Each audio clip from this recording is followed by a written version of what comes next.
है यहाँ पे सांस ये आपकी जीवन शैली की बात कर रहा हूँ। कुछ कंट्रोल तो कीजिए। घंटे 2 घंटे तो मोबाइल से थोड़ा सा, इसका इतना ज्यादा मस्तिष्क की इतनी बीमारियां बढ़ती जा रही हैं और विशेष रूप से बच्चे और युवा युवती को, मेरी तो मानसिकता में तो व्यक्त करता हूँ, जिससे मानसिक बीमारी नहीं, डिप्रेशन में नहीं, वो दिल्ली में रहने लायक नहीं। दिल्ली में रहने के लिए ये डिप्रेशन हार्ट है आजकल। पूरी भाषा आपके समझ में कम आएगी, युवा पीढ़ी ज्यादा समझती बात हो। तो बिना डिप्रेशन के व्यक्ति रह नहीं सकता है, ऐसा है नहीं। लेकिन आपकी जीवन शैली, धर्मात्मा को डिप्रेशन नहीं होता। कैसी विपत्ति आ जाए, कैसी भी समस्या आ जाए, बहुत आसान है निजरा। हर क्षण हमारी चलेगी, तेरी नहीं चलेगी, तूने खुद चला दी। विल पावर है आपके पास। जिसके पास विल पावर होगा, मन और इंद्रियां उसके अंडर में चलती है। आत्मा तो बहुत बड़ी चीज है और मन एक छोटा सा पोर्शन है। इंद्रियां, अगर लगाम आपके हाथ में है, ब्रेक आपके हाथ में है, तो गाड़ी कहीं जाती है। आपके हाथ में ब्रेक ही नहीं। ये संयम क्या है? ये अनुशासन। अनुशासन संवर और निजरा की यात्रा है। अनुशासन एक अच्छा इंसान बनने का तरीका है। अनुशासन एक भारतीय व्यक्ति, अनुशासन धर्मात्मा और स्वच्छंद अधर्मात्मा। मिथ्या दृष्टि स्वच्छंद होता है और सम्यक दृष्टि अनुशासित होता है। उसकी हर चीज, उठना बैठना चलना निजरा। यद्यप निजरा की श्रेष्ठ बात तो मुनि महाराज है और आप भी निजरा करते रहते हो। निरंतर कर्म उदय में आ रहे हैं। ज्ञानावर्णी, दर्शनावर्णी, वेदनी, मोहनी, आयु, नाम, गोत्र, अलंकार, ये 8 कर्म उदय में निरंतर आ रहे हैं। आयु कर्म की व्यवस्था अलग है, लेकिन फिर भी आयु निषेध तो फ्री नहीं। तो भैया इस निजरा का आनंद लीजिए। आप तो अशुभ कर्म का उदय आता है, सिर पकड़ लेते हैं, हॉपलेस हो जाते हैं। इतना शंकालु आप रहते हैं, मुझे कोई बीमारी नहीं हो जाए, मुझे ऐसा नहीं हो जाए, जरा पथरी तो नहीं है, कहीं अपेंडिक्स तो नहीं है, अरे हार्ट का दर्द तो नहीं है कहीं। अरे दर्द है ठीक है, जहां होगा होता रहेगा, घबराए क्यों? दर्द भी भगवान है दर्द। असाता वेदनी का होता है, जब पुण्य कर्म का आनंद लिया है, साता वेदनी का आनंद लिया है। असाता वेदनी का जो आनंद लेते हैं वे सम्यक दृष्टि धर्मात्मा कहलाते हैं। अच्छे दिन तो सबको अच्छे लगते हैं, लेकिन बुरे दिनों को अच्छा बना दे, उसी का नाम तो धर्मात्मा है।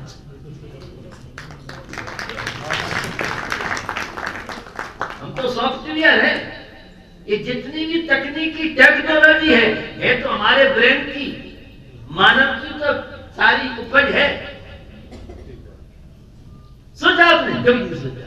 आप जय जगन्नाथ में गुरु हो, स्वाहा स्वाहा स्वाहा स्वाहा, जय हो महाराज, नमोस्तुते, आहार जल शुद्ध आहार को हमको करिए। अब तेरो अच्छी तरह से करो।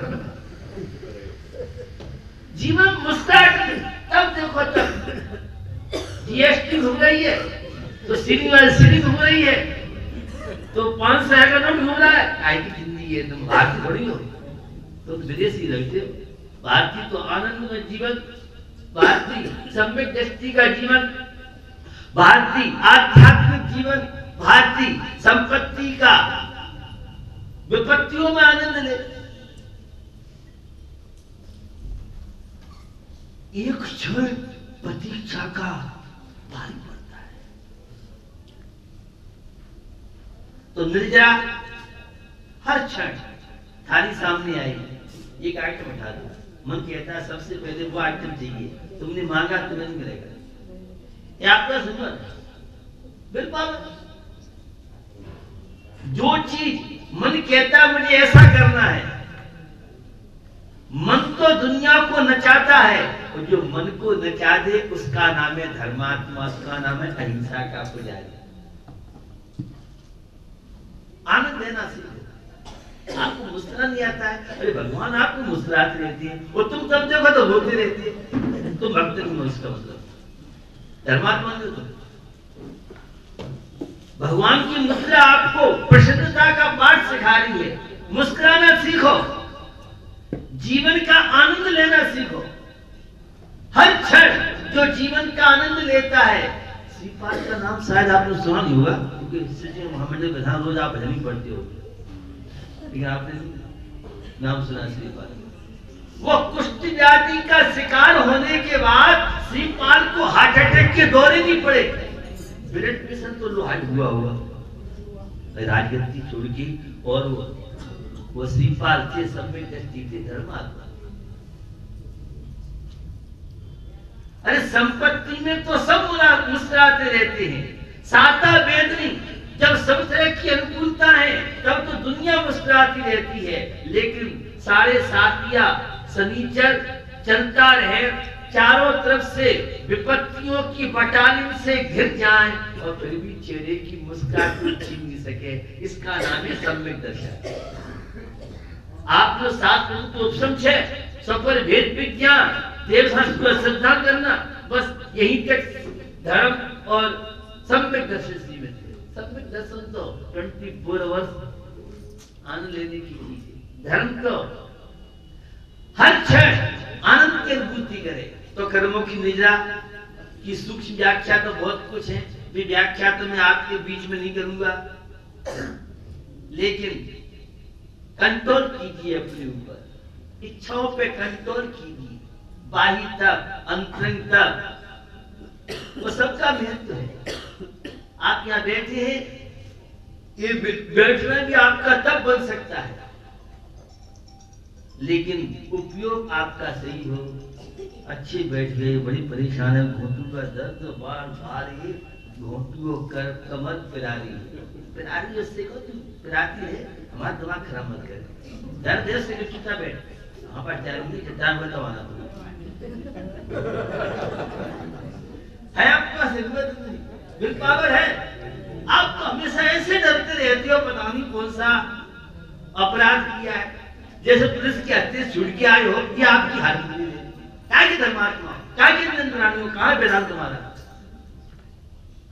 अरे मेरा सुनिए, वो खूब पंक्तियां पढ़ते हो, शीश चक्र का पाठ करो जिन आज ठाट से प्राणी, फल पायो मेरा रानी। विपत्तियों के बीच में, समस्याओं के बीच में घबराई नहीं मेरा सुनिए। और आप तो बिना विपत्ति के, बिना समस्या के तब जब मारा फिरते रहते हो, हम बड़े परेशान, हम बड़े परेशान, हम काम की मारा भरे आगे भरे, हम बड़े परेशान, हमसे परेशान, तो कोई पत्नी से परेशान, तो कोई पति से परेशान, तो कोई बच्चों से परेशान, तो कोई शरीर साथ नहीं देता है। हंसना सीखो, जीवन का मजा लो, आनंद लो, सब चलते रहते हैं, संसार सब काम चलते रहेंगे, लेकिन जब कोई समस्या आती है तो उससे को हम फ्री होंगे तब तेरे से बात करेंगे, हम पास टाइम नहीं। आप तो पूजा में तो इसी घूमती रहती हो, मंदिर में आओगे तो, जाप करोगे तो, और समय कोई समस्या याद रहे या नहीं रहे, लेकिन जाप करते समय तो ऐसी माला फिरती है और भूल गए। ये आपकी जीवन शैली की बात कर रहा हूं। मन चंचल किनका रहता है? जो जितने कमजोर होंगे उनका मन उतना चंचल होगा। दुखी कौन होते हैं? कमजोर लोग। धर्मात्मा शक्तिशाली, अधर्मात्मा कमजोर। अब आप अपना निर्णय लें कि आप कमजोर हैं कि शक्तिशाली। एक हाड़ की होती है, बहुत दुर्बल होते हैं, फिर भी हिम्मत साहस बहुत होती है, और सब स्वस्थ हैं, सब कुछ है, और फिर भी ऐसे डरते हैं जैसे इनकम टैक्स टैक्स छापा तो पड़ गया होगा। यह है धर्म जो जीवन खुशहाल बना दे, जो जीवन को आनंद कर दे। तो निजरा का मतलब दाम्पत्य जीवन में खुशियां लाए, जिसका नाम है निजरा। एक दस कर्मों के 6 का नाम निजरा पड़ी। हमने क्या आपने परिभाषा दी है, पहली बार सुने हम तो, ऐसा कुछ लोग कह सकते। जितनी विशुद्धि बढ़ेगी उतनी कर्मों की निद्रा होगी, और जितने संक्लेश परिणाम होंगे, जितने तनाव होंगे, उतना जीवन आपका दुखी अशांत होगा। तो भैया अंतरंग तप है, बहिरंग तप है, और बड़ा महत्वपूर्ण है। ये निद्रा का परिवार की शांति से गहरा संबंध है। आप पूछे कैसे? बाह्य तप की बात जानना चाहते हो? जो शरीर को स्वस्थ बनाए वो बाह्य तप, जो शरीर को रोगी बनाए वह कुतप है, या इच्छाओं की ज्वाला में जलने का जीवन है, अशांति का जीवन है, भोजन है, और ऊनोदर है। अगर आपकी 4 रोटी की भूख है, पौने 4 खाओ, तो डॉक्टर वैद्य के पास नहीं जाना पड़ेगा, इंगाष्टक चूर्ण की उपयोग नहीं करना पड़ेगा, पाचन ठीक रहेगा। तो आप तो 4 की जगह 6 फुल्का नहीं खाए तो जीवन का मजा ही नहीं। अटेंशन, यहाँ टिकट से बैठे हुए हैं, जो जितना ज्यादा खाएगा उतना बीमार होगा।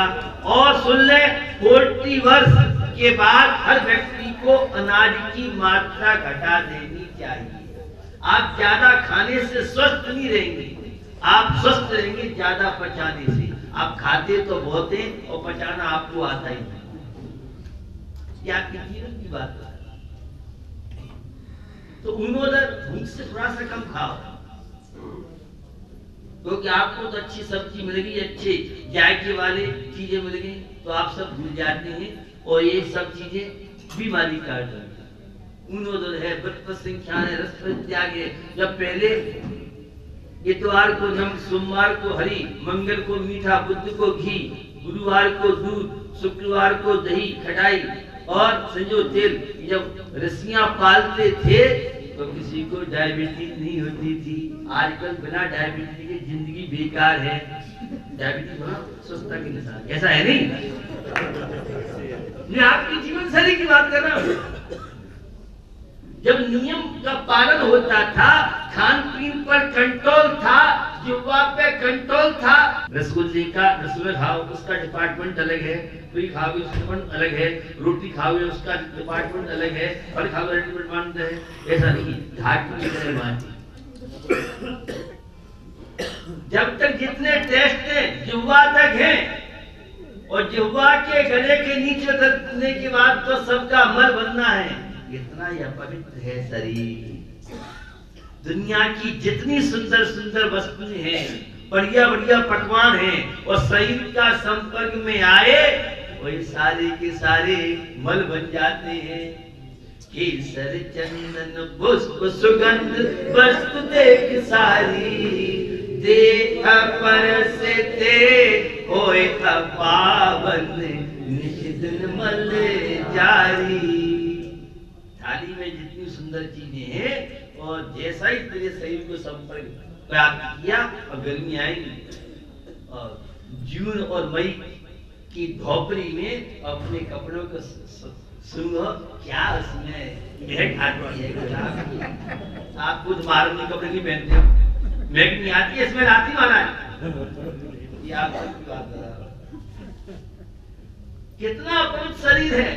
सुबह तो साफ सुधरे और इतना सेंट छिड़कता है, और तो भी वो सेंट तो गुल हो जाता है। ये आपकी जीवन शैली की बात है। ये तो बहिरंग तपों की बात थी। वो अंतरंग तप जो परिवार को बचाए, उसका नाम अंतरंग तप है। समझ में नहीं आई? पहला तप है प्रायश्चित, गलती का पश्चाताप करना, गलती को गलती मानना, ये धर्मात्मा का पहला लक्षण। और गलती करके और अपनी ऐंठ दिखाना और ताव दिखाना, ये है मिथ्या दृष्टि, है धर्मात्मा का। पूजा पाठ कषाय मंद करती है, ये मूछें घटाती हैं, इच्छाओं घटाती हैं। और ये धार्मिक क्रिया करने के बाद भी अगर अहंकार बढ़ रहा है, कामनाएं बढ़ रही हैं, तो अभी ब्लैक के धर्मात्मा, मोदी जी की भाषा में अभी व्हाइट के धर्मात्मा।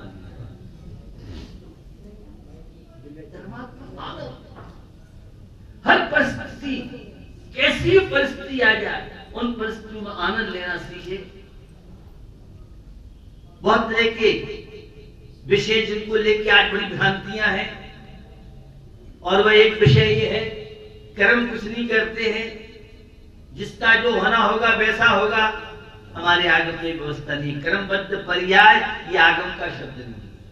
आलाप पद्धति में देवसेन आचार्य से मिले, राजवार्तिक में आचार्य अखिलंग स्वामी से मिले, तो लोक पंडित आचार्य यतिवशव से मिले, कुंद कुंद स्वामी से समय सार में मिले। से भावी गुण क्रम वर्तना पर्याय है। पर्याय क्रम वर्ती होती है, गुण से भावी होती है। सब चीजें निश्चित नहीं है, जिसका जैसा होना होगा वैसा निश्चित नहीं है। हम जैसा केवल ज्ञान में झलकाएंगे वो झलकेगा। सब चीजें निश्चित मान के बैठ जाओगे तो व्यवस्था नहीं होगी। निश्चय क्या है? जिन कर्मों को 10 वर्ष बाद उदय में आना है, हम उन्हें जल्दी जाके भैया टाइम नहीं है, तू जल्दी हमें फ्री कर। तब कर जो कर्म के पावे, सो ही सेव सुख दर्शावे। प्रायश्चित गलती को स्वीकार कर लिया, और गलती को स्वीकार नहीं करोगे आप तो उसमें फंस पड़ जाएगी। पूरी में फंस पड़ती है, उसके लिए बहुत तरह के उपाय करने पड़ते हैं।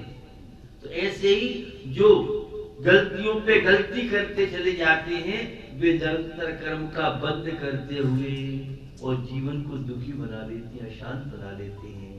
उसके लिए आलोचना पाठ है। मुनि महाराज 3 बार करते हैं, 2 बार प्रतिक्रमण, 1 बार इलिया पर शुद्धि। गलती को गलती स्वीकार कर लेना। 5 मिनट अपनी जिंदगी का लेखा जोखा करो। आज हमने कितने अच्छे कार्य किए, कितने बुरे कार्य किए, कितने लोगों के विषय में अच्छा सोचा और कितनों के विषय में बुरा सोचा। आप पढ़ते हो, खम्मा में सब जीवाणा सभ्य जीवा खमन तुम्हें, मैत्री में सब कूदे सो बैरम मध्यम भी। अगर जेठानी ने दौरानी से तेज बोल दिया है, मैंने गुस्से में कह दिया, आप बुरा मत मानना, या दौरानी ने जेठानी को तेज बोल दिया और तत्काल 1 सेकंड 2 सेकंड मिनट के बाद तो वो वहीं पर